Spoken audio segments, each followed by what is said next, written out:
Well, greetings, world, and greetings, John. Evening. How are you? Oh, Well, it's morning. It's morning for you, isn't it? Oh, Because you're in Canada. Yeah, and it's time for our weather report. It's -5 here in Vancouver. It's not that bad here. I've got my heating on. I have to say, it's not minus. Let me have a look. See, I can't even. 10 degrees. I think it is 10 degrees. I think it is here. Oh my God! But it's 5:20 here in the UK. I'm in Evesham. A little bit cloudy, but it's still light. It's still light. I know. Yeah, it's interesting. I was just chatting to Charles Howard in South Africa before I did this recording, and it's 23 degrees. Yeah, don't tell me I'm depressed now. Yeah. I've got a big gas bill. So yeah. Don't mention the weather. Don't mention the weather in South Africa. And then he said that it's just perfect driving weather. He said because where they are so equatorial that if it's in the summer, because it's now going into their fall season. It's just all you do is you get the top of your head burnt off. So I do. Obviously we can live stream from anywhere in the world at a moment's notice, and I do like just dropping in to see what the weather is out there. Yeah. Although obviously, it depresses me, but when I look out of my window, I think, you're lucky where you are. But it's great. It's great that we can just stream from anywhere in the world. Yeah. Brilliant. Well, I'm not going to go drive when it's -5.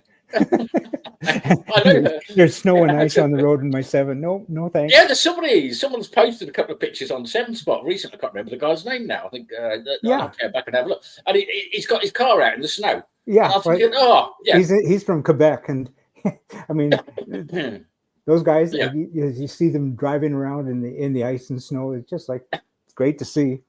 Brilliant. As long as they've got heated seats and a heater. Brilliant. Yeah. Anyway, Jim, what have we got on? We've got some things on, haven't we? Basically, the reason for this is just to give our members a heads up on what we're planning to do. I'm waving in a friendly manner to all our members. Hello.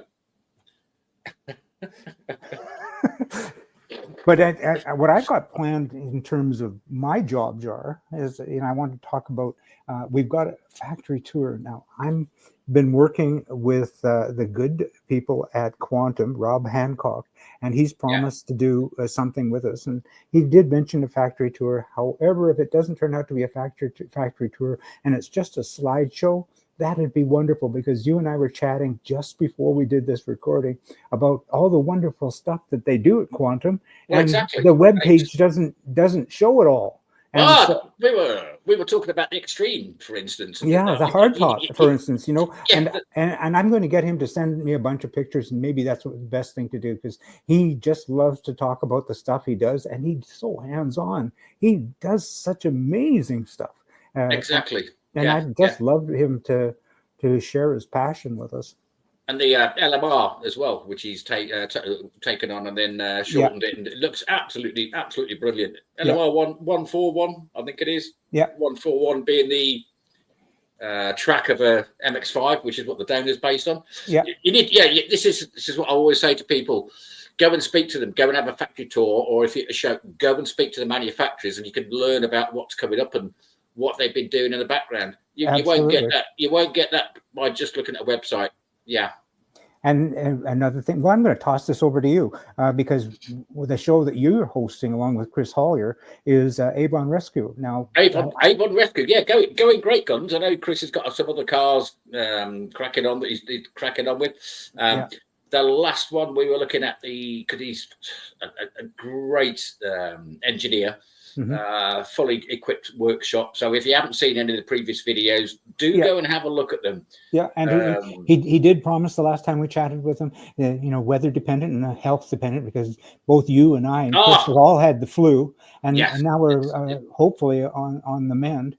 But he was hoping to get the Avon out and maybe take us for a very brief blat, and that would be just terrific. Exactly. Yeah. I know he's finished with the wheels and tyres. Everything's on. Everything's plumbed in. The wiring's all done. He's made the front grille, which was out of welding rods. Made his own local 7 logo for the front.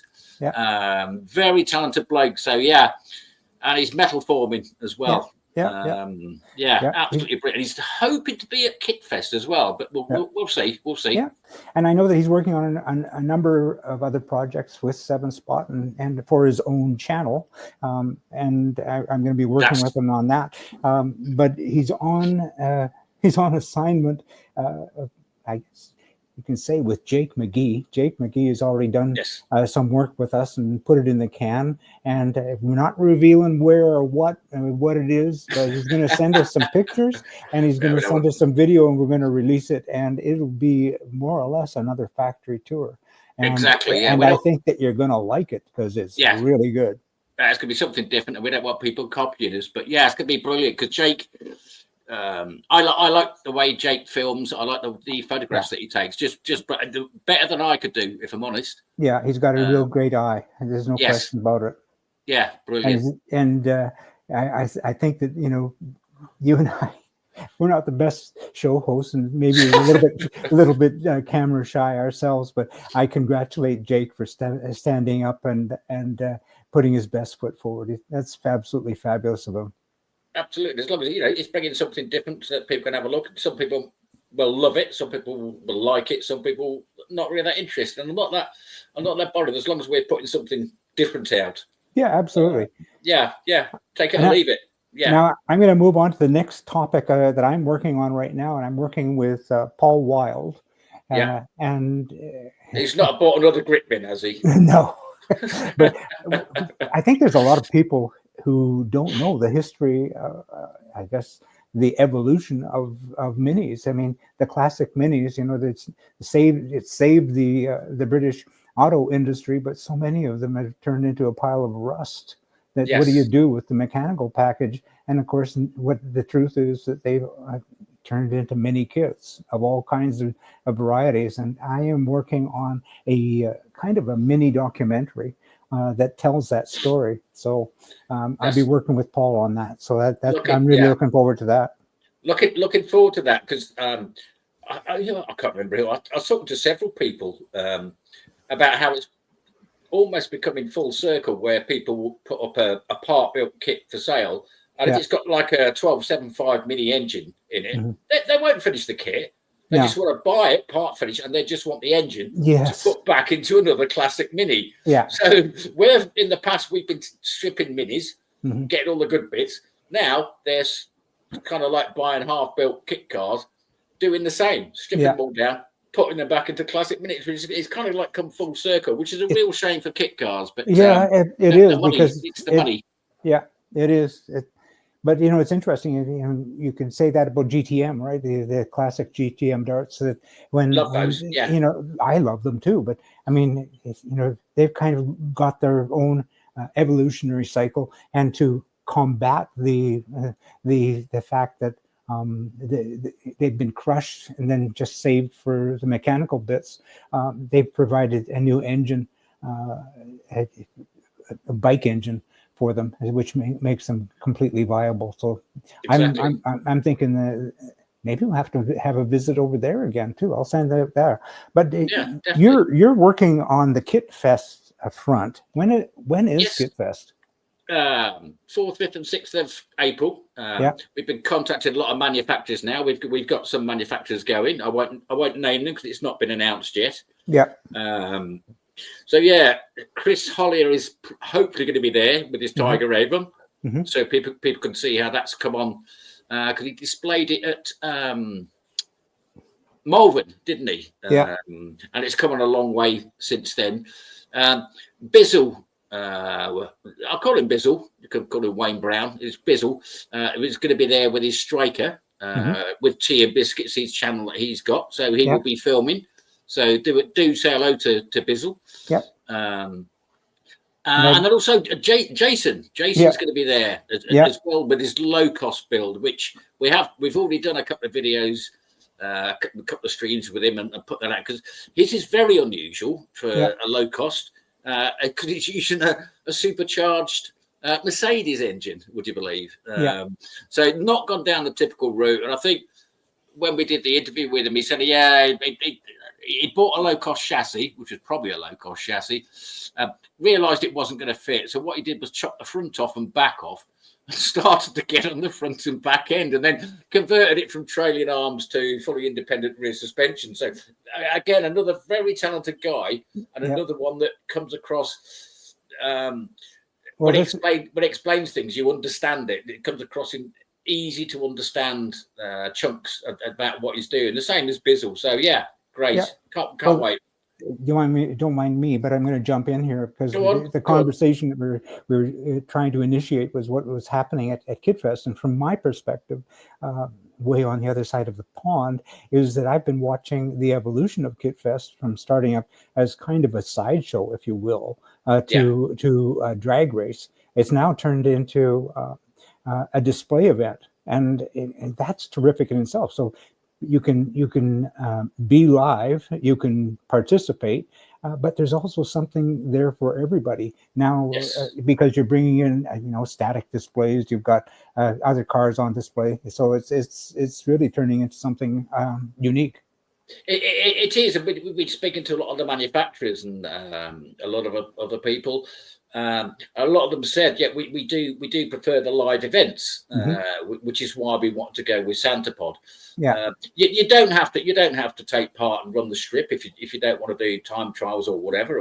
Just sitting there and listening to them roar. Well, exactly, and seeing the sheer variety of cars going down. Yeah, but just when you think of early on, several years ago, when Northwest Kit Car Owners Group took on this project, getting a manufacturer to show up and display their cars, that was a no-fly zone. And now it was tough. It was tough because it wasn't a proven event. It's just like, we're a couple of blokes running a kit car group. Yeah. With no history behind it, so it was never going to happen. But I think it is a serious event. Yeah. It is on the back of, we've got the modified show there. There's going to be jet cars there, and don't forget camping. Camping. Camping. You can stay the whole weekend. The food price is very reasonable. Yeah. Just a absolute brilliant weekend and more of a party weekend, because we don't. Again, KitFest is not like some other shows. We don't have mark-related stands, so you don't drive over to whichever. If you're you don't have that cliquiness. I've got. Park up wherever you want. We're just in it all together. And the other big thing is the parade lap as well, which always does. Yeah. It's for kit cars only. It's free. Yeah. All I ask is that you don't drop oil or any fluid on the track. Yeah. Because that was one of the things that when we approached SantaPod about doing a parade lap, I think they had that in the back of their mind, or blah blah blah. But now there's insurance and stuff to sort out and other things as well. But they said go ahead. And afterwards they said that was one of the best things they'd ever put on, and that it's now expected, so that there will be at least one parade lap on the Saturday and the Sunday. It is free. Don't go burning out. Don't go, revving it and spinning your wheels, because they don't like that, because that knackers the. Because it's a rubber track, you'll end up with divots in the track. So just a gentle trundle, but people can take photographs. It gets a lot of press coverage. So most of the manufacturers will be running that at least. I know. I've not spoken about Dan from DJC Sports Cars either. Yeah, well, and he sent a bunch of photographs, and I know that I've asked him for an interview, and he's busy. He's busy, but if he can spare a half an hour with us, I'd love it if you could. Did you conduct a little chat with him? I think absolutely. He will be bringing the new DJC Sports Cars demonstrator. Which, as you know, Jim, you've seen the pictures of the engine. Yeah, and it's got some interesting engineering that you don't. I mean, a lot of the kit cars don't have. And I'm not going to drop any secrets. You can share that with him when Dan. Absolutely. Now you're listening. You Dan. You can have a chat with John, and then spill the beans. Spill the beans. Dan, there's 10. I want one more this year. Yeah. You should do 11. But he should do 11 easily because he's got that new sequential gearbox. Yeah. And he's not gone down the normal route. He's not gone down SADF or Quafe or whatever. Yeah. It's a bespoke mode one, which I think he said came from, was it Austria? Can't remember. But yeah, it's gonna absolutely fly. I think the original demonstrator, the gear was a little bit too long on it. But this is really going to fly. But yeah, nice bit of kit, very nice bit. And the engine, mother of all Subaru engines, it's going to be pushing well north of 500 brake horsepower, without a doubt. Wow. Well, why don't we wind this up? We've been on for 15 minutes and 29 seconds. Yeah, cool. This is just to whet the appetite of our channel members, and we'll put this up and we'll put it into the magazine, and we will see you at 7 Spot. Yeah. Be seeing you.